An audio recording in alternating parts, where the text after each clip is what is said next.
And welcome back to Stories from the River. This is your host, Charlie Malouf. I'm here with head coach Stacey McCormick and director of retail performance, EOS implementer and guru, Carl Hillesland.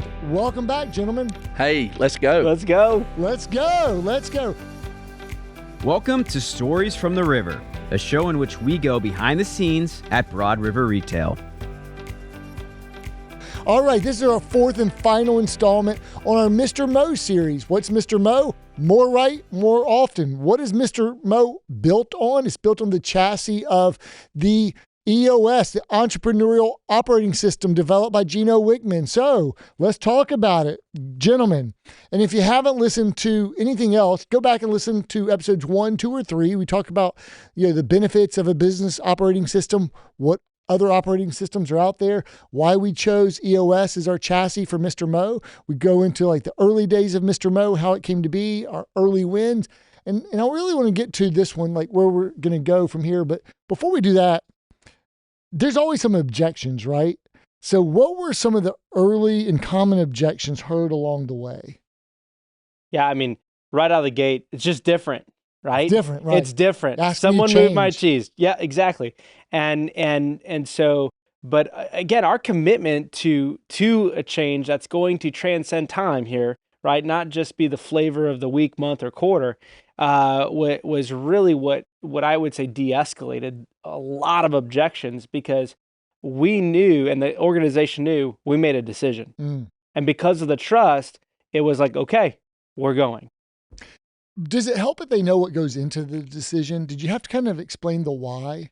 Oh, we definitely explained the why. And it wasn't something that we just showed up on that day and flipped the switch. I mean, we had done a lot of work, laying the groundwork that this was coming. And as a matter of fact, we had already started to adopt a few of the principles, and they had been able to work inside a few of the principles. And so it wasn't like a complete shock to the system once it landed. Talk to me about tracking behaviors down to the HFC level and pushback, especially from someone who's an expert and maybe written $1.8 million, and you're saying, now I need you to start tracking this now. Well, I didn't track that before. Now I'm comfortable doing what I'm doing.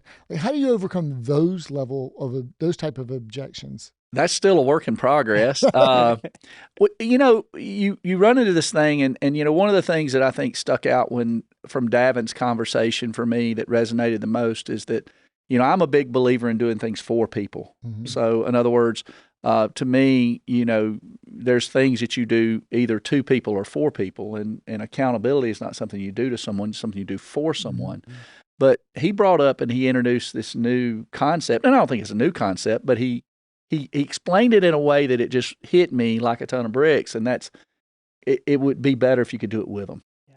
And Carl can remember like one of the very first things that we talked about, because his background working for the companies he had worked with is when somebody didn't do what they were supposed to do, like let's off with their head, and it took it personal sometimes and just reacted and didn't assume the best of intent. And I've always been the person to say, I want to be so good at what I'm doing, and I want to have such a compelling story, and I want to train people so well, and I want to prove it to them that it works so well that they want to do it with me. Like they are on board all the way. And so Davin talked about this concept of getting people to do things with you and how powerful that is. And he's so right. So I think that when we talk about these high performing memory makers, one of the things you're going to get right out of the gate is you're micromanaging me. And we've heard it. Like, and what I would say to any of those folks that are listening is that is not the spirit of this. And no, we're not. We're actually, what we're doing is if you go do what you're supposed to do, then you're not even going to be upset. What it comes down to is it's change, and people struggle and resist change. Those are the people, though, the very people that are resisting are the ones who and aren't doing it are the ones who are still who have achieved stasis now.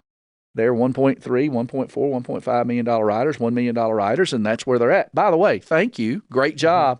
That's a great level of stasis to be at. However, if you want to continue to improve and you want to continue to get better, go with us. Like, stay on that landscape of business. So how do we handle it? through consistency, through love, through accountability, through modeling and messaging, through P2I, through all of the things that we do, continual training after 10 o'clock. Like there's only one way to get someone to change something, and that is to show them that it works. That other way will help them. It will benefit them, and it's not hard. Now, you mentioned Davin. You're talking about Davin Salvagno. Yes. And the Thieves of Purpose talk. Well, I actually know what I'm talking about is the call that we had with him. Okay, the call we had. When I listened to the call, I wasn't able to be on that call because I was off, but I listened to the recording, and he really made that point, and it just it's magic. The complimentary consulting call on business operating systems he gave us. Okay, got it. Yeah, so I mean, I think to convince people or to overcome objections, some people are going to do it because it's you ask them, they want to please you. Sure. Some people, you tug at their heartstrings. Some people, you got to tug at their logic. And so part of tracking the behaviors, you want to find the behaviors that more times than not lead to the best results. And so when you're able to do that, because as an organization, we want to improve. And so right now, I think you mentioned it, maybe it was in the first episode of the series, but earlier, hey, if you do 25 things of this per payroll period, you're going to have X result, right? Yeah. And to kind of unpack that just a little bit more is that from a logical standpoint, you've got all these different types of personalities that exist in the sales team and leadership team. But what we've done is, as we've tracked behaviors, which again, we started with an Excel spreadsheet that Mark built and was on every single computer, and people would log their own numbers. And sure, there's some element of there is an element of subjectivity in that. But when you have the law of large numbers, you can kind of start seeing the data starts lining up to where you can see that literally these behaviors are driving our results. And so now when you look at over 14 weeks and we throw it into Power BI and we start graphing it and charting it, and you can start drawing conclusions, what we found is that when we started accurately tracking these behaviors and scanning them in every single night, there's on average, for those that do over 25 behaviors a week, so approximately 5 behaviors out of 3X, draw the remote comfort test, a shift, right? 5 shifts. And those that are under, there's a $17,000 in written revenue difference between those that are writing or those that are doing 25 behaviors and those that are not doing 25 behaviors. And when we factor that out. That's weekly, by the way. There's a $17,000 a week difference. Yeah. And it's crazy. And are you, I imagine you, to get people to, is it possible some people are doing those behaviors but not tracking them? Yes. And so, but you're vice versa. Yeah. And you're trying to get them tracked and recorded. Yeah. And that's like pushing the boulder uphill to get everyone and consistently do that. And to make, and that's what might seem, the pushback might be like, well, that sounds punitive, or you're trying to measure me, micromanage me. But no, we need the right data so we can accurately track this so that we can inflect and change and improve our business and create the traction that we need. That's right. And the whole system begins to really work together. And Mr. Mo allowed us and showed us that we need to have better data. So we went out and built that data set. Now we have mathematical proof. We actually call it love and math. Okay. Yeah. 1 or 2 responses on this one. Biggest wins with Mr. Mo. Continuous improvement. Okay. Yeah. Leadership development. Okay. That's great. Key elements of Mr. Mo. I mean, I know that we just came through this annual kickoff meeting. There's the L10 meetings. There's the big rocks, the 90 days. And what are the key elements of Mr. Mo? Yeah. So there's a weekly cadence, there's a quarterly cadence, there's an annual cadence. And so following that cadence is the core element to the creating traction and solving issues at that root level. And would you say that most of the time in these meetings are devoted to solving root issues or problems? Yeah, over 60% of the time is pegged to solving root issues. I think that the quarterly or the annual is a little different. I think there's team health things that we work on in there. And I think there's, the setting of rocks that we work on in there. So I think the quarterlies and the annual probably isn't quite 60%, but 60% of every other meeting is set towards our weekly meetings is 60% of that time, because that's where the real magic happens. In our quarterly meetings, what we're going to do is that's going to be more vision casting and strategic planning. Same thing with the annual session, where we'll have even more emphasis on strategic planning and team health. Is there a framework for solving problems? For instance, like you've heard of the 5 whys. Ask why 5 times until you get to the root problem. You've heard of like disagree and commit. You know, but we're going to agree to disagree. But when we leave the room, we're going to commit. We're going to make a decision. Is there a framework for solving the problems as they're bubbled up? Yeah. It's a tool that this is another EOS chassis tool that we've used. It's called IDS, and it's an acronym. I stands for identify the root issue. Oftentimes, the issue that's on an issue list is a symptom. It's not the root. So you got to take your 5 whys deep, right? Ask it those times to identify the root issue. And then you move on to discussing the solve. And this is where healthy conflict really comes out. Some people debate vigorously, but at the end of the day, we've got to solve this thing instead of just being a meeting for, our job, right? We've got to actually have some kind of tactile, practical next step. That's where you move to solve. And this is where people would disagree and commit in some situations for the greater good of the team. So go through IDS one more time, please. Yep. Identify, discuss, and solve. Got it. Okay. And tools to implement Mr. Mo or EOS, software tools, websites, what do you recommend? What are best practices? Yeah, so the weekly agenda, the weekly one-on-one, it's a very dynamic agenda. So there's 7-day to-dos. Well, what about last week's? How do we know we got those ones done? How do we know our rocks, our 90-day priorities are on track? Where are we tracking all the issues and the weekly measurables that keep our rocks on track, weekly KPIs? How do we know? So we use a software. We've partnered with Bloom Growth. There's other software companies out there, but every single one of our regions, every single one of our stores, and even sales managers and GM meetings have their own, I guess you could say, office or agenda on our software that keeps track of everything. So everything is transparent. We can see when people are meeting. We can see if they're solving issues, and it can even identify issues for us if they're not solving issues, because that in and of itself is an issue. Mm-hmm. And so we use software to leverage that in addition to all of our data tracking that we do. And then there's a playbook also that's available. And then there's also books that have been written, multiple books that have been written on different elements of the process. Whose playbook is it? EOS has several tools, and we've gone through them, and the ones that apply to us, we've pulled out, and we're working right now on branding, taking 100% of what we would call Mr. Mo and customizing our own complete playbook. But that's the playbook that we're talking about there. So when we log in, is everything branded Mr. Mo, or is there still some stuff that's branded EOS? That's probably something that we're going to see in 2024, is we're going to see a Mr. Mo, apparently the face of Mr. Mo right here. Yeah. I can see the emoji right now. That's it. Okay, so let's talk about that. Let's go there to conclude this conversation. Yeah. What does the future hold for Mr. Mo, and what are the key initiatives for 2024? So I'll just start there. Well, just like, if you're going to play sports and football, right?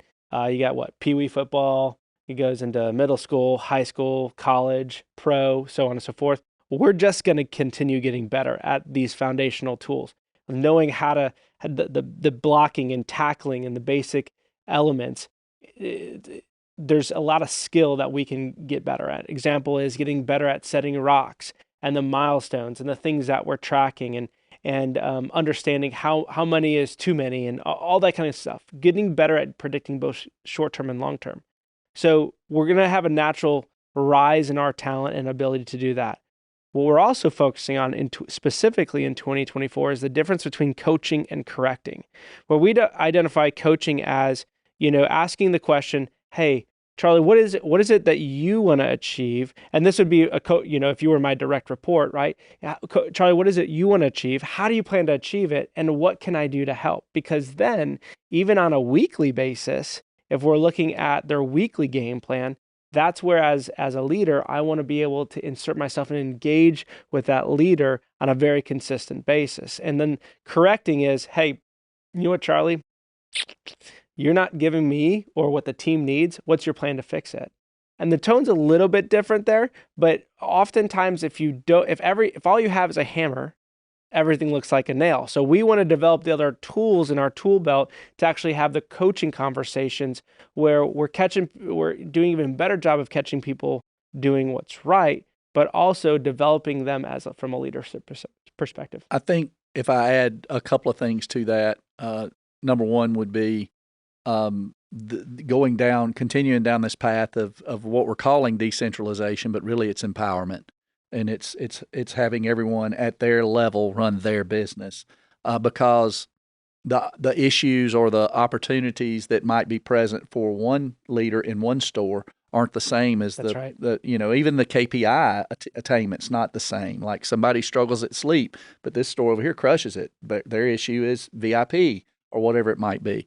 So I think that's another big plan, big goal for 2024 with Mr. Mo. And I think the last one for me would be it really comes down to when I start talking about that empowerment, it is how can we so here's how I go. When I started playing, I was a basketball player in high school and in school, elementary school, basketball was my sport. However, whoever the varsity coach was had an offense and a system and a set of skills that it took to run that offense and system. And everyone from the 7th grade level up to the high school level ran that offense and ran that system. Why? Because there is power in redundancy, in doing it over and over and over again. And you get comfortable in it. You get to where you can master it. And therefore what happens is instead of getting there and trying to figure out what it is I'm trying to do, I know what I'm trying to do. Now I'm trying to figure out how I can get better at it. And I think that's the other thing that I hope to see and continue to accomplish. And I think earlier I heard you guys say that you're going to try to take it down another level.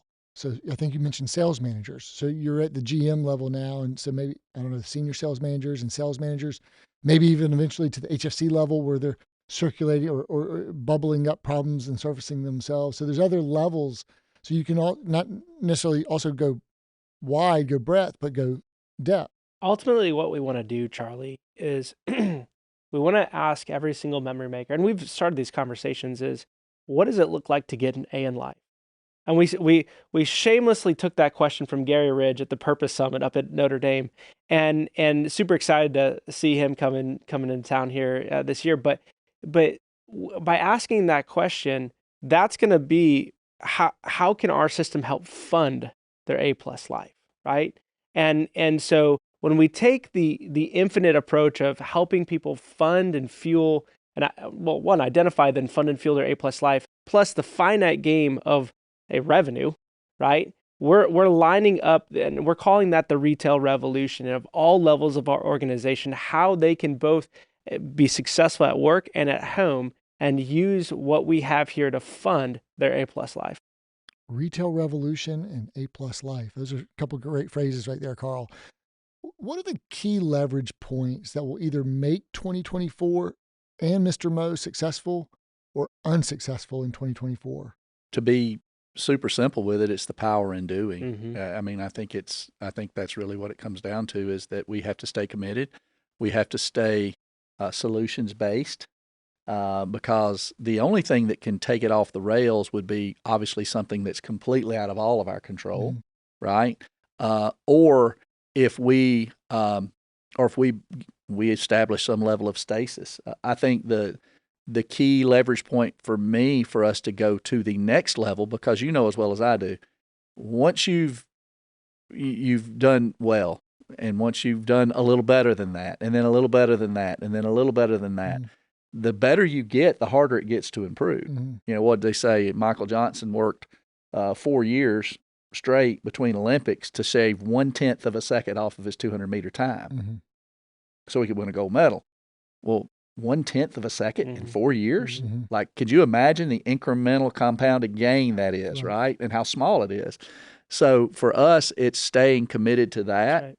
And it's understanding that it doesn't matter how good you get, there's always a place to improve. I was talking to the leadership in all of the regions that I've been in and in the senior leadership last week. I said, okay, you're gonna struggle with what I'm about to say, possibly, and that is that we just had the best statistical KPI-driven year in the main KPIs that we're judged on ever, and it wasn't good enough, right? Now, you go, well, Stacey, wait a minute, it's not good enough. I don't mean that your efforts weren't good enough. I don't mean that we're not proud of everything that we accomplished, because we are. But what I'm saying is what got us here won't get us there. And what we've got to be able to do is continually improve. And so to me, that leverage point for me in my position is accountability with urgency. We've got to create more accountability. The platform allows us that. We've got to have more urgency around it without creating stress and anxiety. In other words, developing an urgent way of going about things, which we can do. And then the last thing I would say is we've got to be able to do it through what Craig Groeschel talks about is be clear with what the goal is, right? Reward it when you see it, correct it when you don't, and be consistent. I think if we don't do that, then that's where we get delevered in a bad way. Yeah. We're going to be successful in 2024 because, we've learned how to balance this finite and infinite game this year. We've really come, and we're, I guess I would say fully learned, but we're learning that. And now we have the right people in the right seats that are chasing the right goals, the right rocks, and we're tracking the right behaviors. And this thing's going to come down to what Stacey said is the power of doing and our ability to stay consistent on that. And sometimes to avoid, that stasis mentality, I think it's helpful to go and see others who are better than us in certain areas. Because if you think, well, I'm having the best statistical year, well, go find someone because there's always someone who's a little bit better than you in something. Yep. And you can find out other things that you're not doing or could be doing. And like you said, there's always opportunities. So complete this sentence or thought.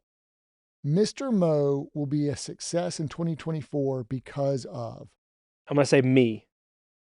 And here's what I mean by that. I think I know, but go ahead. Yes. Before anyone who's not inside of our organization, there's a phrase that says, everything rises and falls on leadership. And this year we've taken the word leadership out and we've put the word me because it's really an alignment thing. It's going to be successful because of alignment and how effective we are to align ourselves with it. But that's why I say me, because everything rises and falls on me, not from a title position, but as an individual contributor. And that is true of every layer of our organization, every leader in our organization.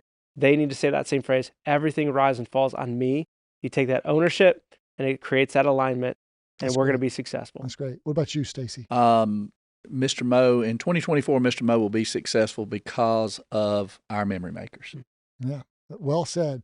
Well, guys, that's all we have. Any final words, I guess, before we cut it off? Well, there is, I know there is one thing that I think that we've kind of explored, and I think you brought that up in the first, and all the work and the research we've been doing as a topic. I get excited about creating, a broad river operating system, and I can give up Mr. Mo and move it to something else, right? But I just get really excited about not with the mascot we got coming for you. No, well, but we could have a better mascot than that, and that would be you. We could do Furnishing Life's Best Memories, right? See the same dog, but for us to be able to go in and create a singular language, like we have that in a lot of places, but it's shared by all. The rising tide that lifts all the boats. Well, I believe that you can also control how high your water line is, right? And he talks about raising the floor. That's what we're talking about. But I just get excited about this work and understanding the impact that we've had on the organization as a group with retail performance. And then understanding that we already have great people, we already have great systems, we already have great things, but man, we could take it to another level. And I get really excited about that. Yeah. I think it'll be through the power of connecting. And, we want to elevate. We want our people to thrive. We want them to have A+ life. We want to be united and aligned as a team. We want to go forward together. But I think, when we connect and maybe that'll give us innovations to go look into more things like how to use AI and what are the next iterations and innovations to drive the business using one of our core values of innovation, technology, whatever's out there, but really using the power of the memory maker of each individual, the power of coming together and connecting together in small groups, large groups, and through that power of connection and because we are in the people business, right? That's right. We are a team of people, a team of memory makers, pursuing a common vision, a common cause, a common purpose, of furnishing life's best memories. And when we let the purpose be the chassis and our memory maker experience be the chassis, that's right, layered with everything that we're learning through Mr. Mo, I think can be pretty powerful. And hey, the mascot for Mr. Mo can be you. But I will say this, Manny has introduced the idea of a mascot for Broad River to Jim Goins and me. And he kind of, maybe he said, or maybe I thought of a dog. Yeah. And I know you have a dog named Cletus. Yeah. There's a lot of cool dog mascots out there. Yeah. So maybe we'll come up with a dog mascot. Yeah, maybe we can. An animal. I don't know. Maybe we can. Absolutely. I think the other thing that I just had pop into my head about this too, Charlie, is that when you start thinking about building something like that around your purpose, and you start thinking about the leadership gains we're going to make with bringing, our Covey leadership training in and all of that. The one thing that I would tell you about Mr. Mo is it plays well with others, and EOS plays well with others. Yep. And so what it doesn't restrict you on is it doesn't confine you to any one leadership discipline, learning, teaching, anything like that. We've incorporated Groeschel, we've incorporated Maxwell, we've incorporated years and years of experience. We've incorporated things from you. And I think that allows everyone to, at the same time, take the authentic approach that it's not just Stacey and Carl's program, it's Broad River's program. And who is Broad River? Yeah. It's me. Yeah. It's the memory maker.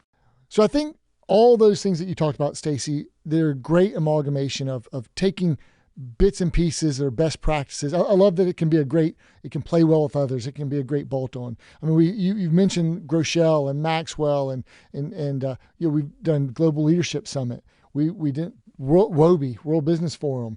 We're going to you mentioned the Purpose Summit, Carl. We're going back with 80 to 100 of our leaders to the Purpose Summit. And I think this is a great time. One of the operating systems I didn't talk about earlier, which is Great Game of Business, which is also a book by Jack Stack.